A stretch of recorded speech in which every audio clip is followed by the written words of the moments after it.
हाँ जी यार, कैसे हैं आप सब। आई होप कि बहुत ही बढ़िया होंगे। If you are new here, my name is Thakur Mani and आपको हमारे चैनल के थ्रू जापान के रिलेटेड इन्फॉर्मेशन मिलेगी एंड जापान से रिलेटेड थोड़ा कंटेंट मतलब कि व्लॉग्स वगैरह भी देखने को मिल जाएंगे। तो चलो यार, इसी के साथ हम अपने आज के मेन टॉपिक पे आते हैं। आज हम बात करने वाले हैं स्टडी से रिलेटेड एंड जो 3 टॉपिक के बारे में हम आपको एक ओवरव्यू देंगे, आपको सजेशन देंगे कि आपको क्या करना चाहिए एंड क्यों ये चीज़ करनी चाहिए, उसके बारे में हम पहले बात करते हैं। हम आज डिस्कस करेंगे थोड़ा बहुत बैचलर डिग्री के बारे में जापान में, उसके बाद लैंग्वेज स्कूल के बारे में एंड उसके बाद मास्टर डिग्री के बारे में। आपको एक थोड़ा सा आइडिया दे दूंगा, अगर आप ये चीज़ करते हैं तो आप जापान में ये चीज़ एक्सपेक्ट कर सकते हैं इस डिग्री से। तो यार, सबसे पहले हम आपकी थोड़ी बहुत मिसकंसेप्शन जो है, आपकी काफ़ी लोगों के मेरे पास मैसेज आ रही है on Instagram and YouTube and काफ़ी कॉमन चीज़ है जो आप सोच रहे हैं, वो मैं आपकी मिसकंसेप्शन पहले दूर करता हूँ। एंड वो मिसकंसेप्शन ये है कि हम 12th के बाद क्या करें, बैचलर्स करें या फिर लैंग्वेज स्कूल में जाएं। तो मैं आपको बैचलर्स करने के बेनिफिट्स बताता हूँ और आपको बताता हूँ कि आपको क्यों लैंग्वेज स्कूल में नहीं जाना चाहिए 12th करने के बाद।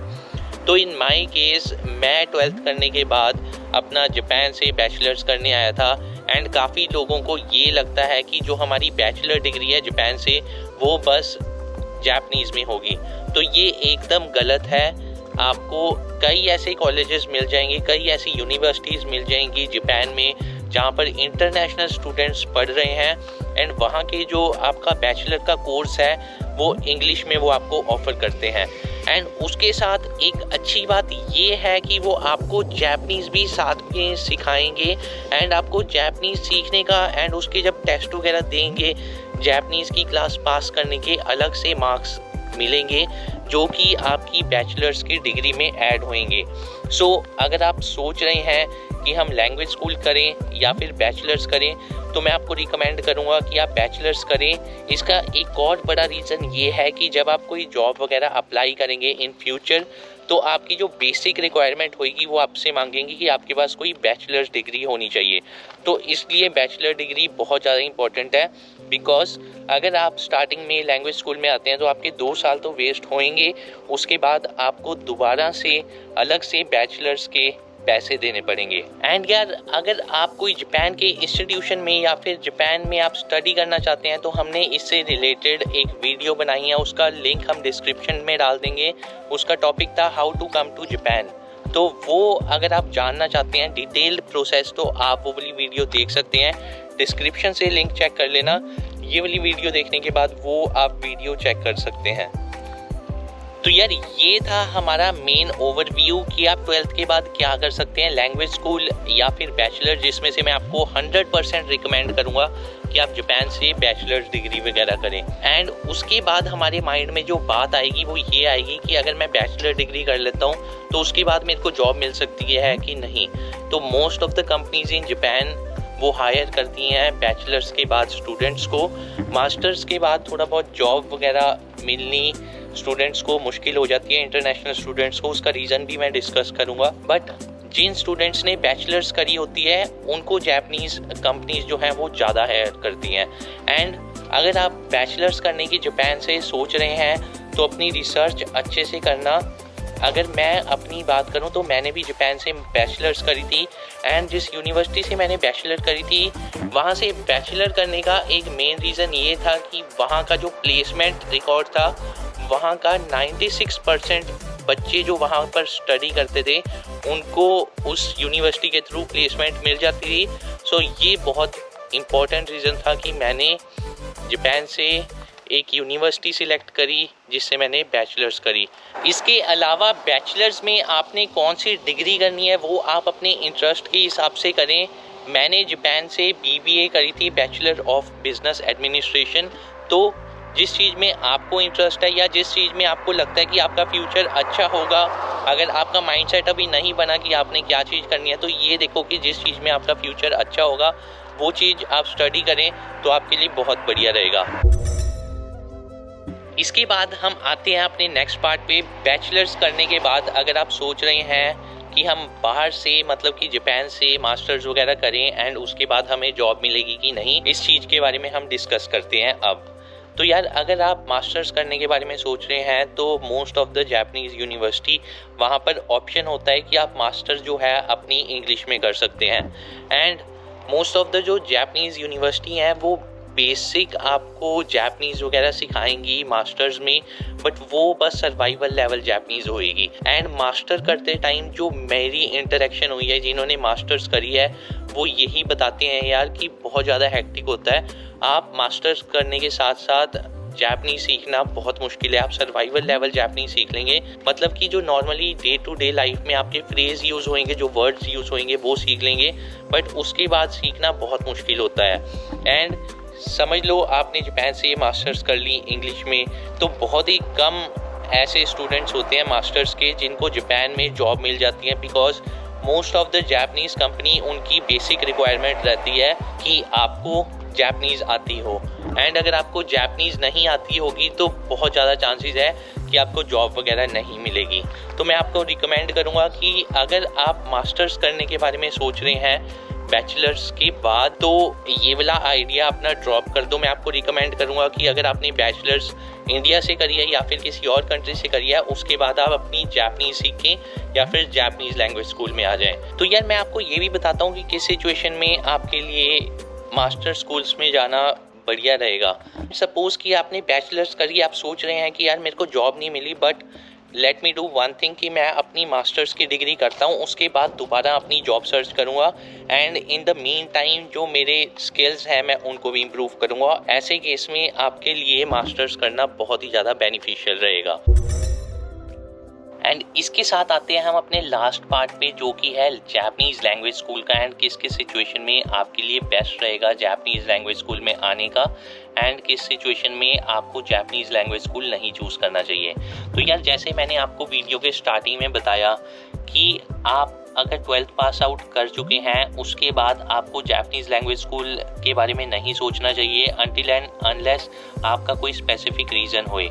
आपको बैचलर्स टारगेट करना चाहिए। अगर आप फीस के बारे में सोच रहे हैं तो मेरी दूसरी वीडियो जिसका मैंने लिंक डिस्क्रिप्शन में डाला है, वीडियो के स्टार्टिंग में भी बात करी थी, वो जाके देखें, आपको स्कॉलरशिप वगैरह मिल जाएगी एंड हो सकता है कि आपकी फ़ीस काफ़ी कम हो जाए। तो मैं आपको रिकमेंड करूँगा कि वो वाली वीडियो जाके देखो, आपको उसमें सारी डिटेल्स मिल जाएगी। इन दैट सिनेरियो आपको लैंग्वेज स्कूल को छोड़ के आपको बैचलर्स करनी चाहिए एंड अगर आपके पास कोई स्पेसिफिक रीज़न है फिर आप लैंग्वेज स्कूल ज्वाइन कर सकते हैं। तो यार इसी के साथ आते हैं अपने सेकंड सिनेरियो पे कि आपके लिए कब बेनिफिशियल रहेगा जापानीज़ लैंग्वेज स्कूल ज्वाइन करना। तो सपोज़ आपने बैचलर डिग्री कर ली है या फिर आपने मास्टर डिग्री कर ली है, आपको जॉब नहीं मिल रही है, उस केस में आप अपना वीज़ा का एक्सटेंशन लेने के लिए जापानीज़ लैंग्वेज स्कूल ज्वाइन कर सकते हैं। उससे आपको ये बेनिफिट मिलेगा, एक तो आपकी जापानीज़ थोड़ी बहुत इम्प्रूव हो जाएगी, आपके पास वीज़ा आ जाएगा and on the other side आप सेम टाइम पे जॉब सर्च कर सकते हैं। तो इस सिनेरियो में आपके लिए जापानीज़ लैंग्वेज स्कूल ज्वाइन करना बहुत बेहतर रहेगा। तो यार जो चीज़ मैंने आपको रिकमेंड करी है, अगर आप वो बात फॉलो करते हैं तो काफ़ी % चांसेस है कि आपको जॉब मिल जाएगी, बट उसके साथ एक कंडीशन भी आती है कि आसानी से जापान में भी किसी को भी जॉब नहीं मिलती। इवन दो एक पर्सन के लिए काफ़ी जॉब्स अवेलेबल हैं जापान में, उसके लिए आपको अपने एफर्ट्स पाने पड़ेंगे, काफ़ी ज़्यादा मेहनत करनी पड़ेगी। स्टार्टिंग में रिजेक्शंस होती हैं ज़रूर, बट आपको एक बारी प्रोसेस वगैरह समझ आ जाएगा तो आपको जॉब मिल जाएगी जापान में। इस बात की आप माइंड में सोच के रखो कि मैंने मेहनत करनी है अच्छे से, उसके बाद जाके मेरे को जॉब मिलेगी। स्टार्टिंग में रिजेक्शन ज़रूर होएगी, सो बी प्रिपेयर्ड फॉर डैट। अपने माइंड को मेंटली प्रिपेयर कर लेना कि हमें आसानी से कोई भी चीज़ नहीं मिलने वाली। तो यार इसी के साथ हमारा जो ये वाला टॉपिक था यहाँ पर स्टॉप करते हैं एंड हम अब 2 कमेंट्स लेते हैं अपने यूट्यूब के कमेंट सेक्शन से एंड उसके बारे में आपको आंसर करके बताते हैं आपको क्या करना चाहिए। तो यार जो फर्स्ट कमेंट है वो है, क्या हम बीटेक इंडिया से करके जॉब फाइंड कर सकते हैं? तो यार फर्स्टली आपका जो सिनेरियो है वो थोड़ा बहुत क्लियर करके बताते हैं हम सबको। आपने एक बीटेक की डिग्री जो है वो आपने बैचलर्स इंडिया से कर ली है एंड आपको जापानीज़ नहीं आती है, या फिर ये सपोज कर लेते हैं कि आपको जापानीज़ थोड़ी सी आती है एंड आप जापान में जॉब करना चाहते हैं। तो यार इस सिनेरियो में बहुत ही मुश्किल हो जाएगा आपको जापान में जॉब फाइंड करना। आप ट्राई ज़रूर कर सकते हैं, ऐसे कुछ स्टूडेंट्स होते हैं या फिर ऐसे कुछ लोग ज़रूर हैं जिनको इन सिनेरियो में जापान में जॉब मिल जाती है, बट 99% ऑफ द केस में ऐसे जॉब वगैरह मिलना बहुत ही ज़्यादा मुश्किल है। तो मैं आपको यही रिकमेंड करूँगा कि आपने बीटेक कर ली या फिर कोई बैचलर्स का कोर्स इंडिया से करा है तो फिर आप जापान में आके लैंग्वेज स्कूल ज्वाइन करें, आपके पास वीज़ा हो जाएगा and on the same side आप अपनी जॉब की सर्च भी शुरू कर सकते हैं। ये चीज़ मैं आपको रिकमेंड करूँगा। तो यार इसी के साथ हम अपना सेकंड कमेंट पढ़ते हैं एंड सेकंड कमेंट ये है, भैया क्या जापान में डिग्री करने के बाद इंडिया वापस आकर जॉब मिलेगी?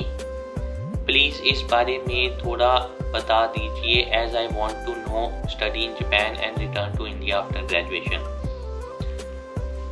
तो यार इंडिया में आपको जॉब मिलने के लिए एक कंडीशन है कि आपको जापानीज वगैरह आती हो एंड ये कंडीशन इसलिए है क्योंकि एट द करंट स्टेज ऐसे बहुत कम इंडियंस हैं जो जापानीज बोल सकते हैं। एंड अगर मैं अपनी सिचुएशन की बात करूं तो जब मैंने बैचलर डिग्री अपनी जापान से कंप्लीट करी थी तो मेरे पास 2 ऑफर थे जो मेरे को मिल रहे थे कि इंडिया में काम करने के लिए।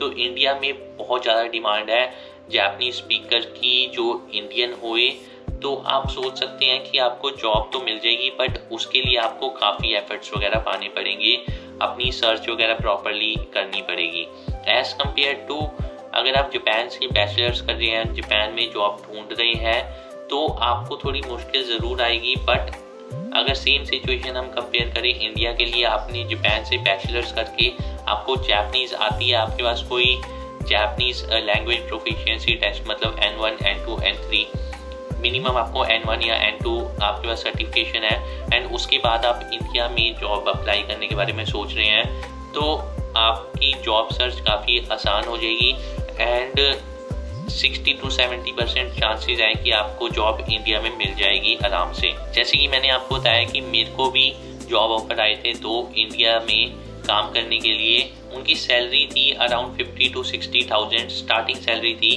पर मंथ की। एंड मेरे काफ़ी ऐसे फ्रेंड्स हैं जो इंडिया में काम कर रहे हैं after doing bachelor degree in Japan. तो यार आई होप कि इसके साथ मैंने आपका जो आंसर है वो क्लियरली दे दिया होगा। हम अपनी आज की वीडियो इसी के साथ एंड करते हैं। आई होप कि आपको कुछ वैल्यूएबल इंफॉर्मेशन हमारी वीडियो के थ्रू जानने को मिली होगी एंड अपने थॉट्स वगैरह बताना कमेंट सेक्शन में। अगर कोई क्वेश्चन है तो नीचे जाके कमेंट सेक्शन में लिख देना। लाइक ऑलवेज हम आपके क्वेश्चन आंसर करेंगे अपनी अपकमिंग वीडियोस में। तो यार इसी के साथ हम अपनी आज की वीडियो एंड करते हैं।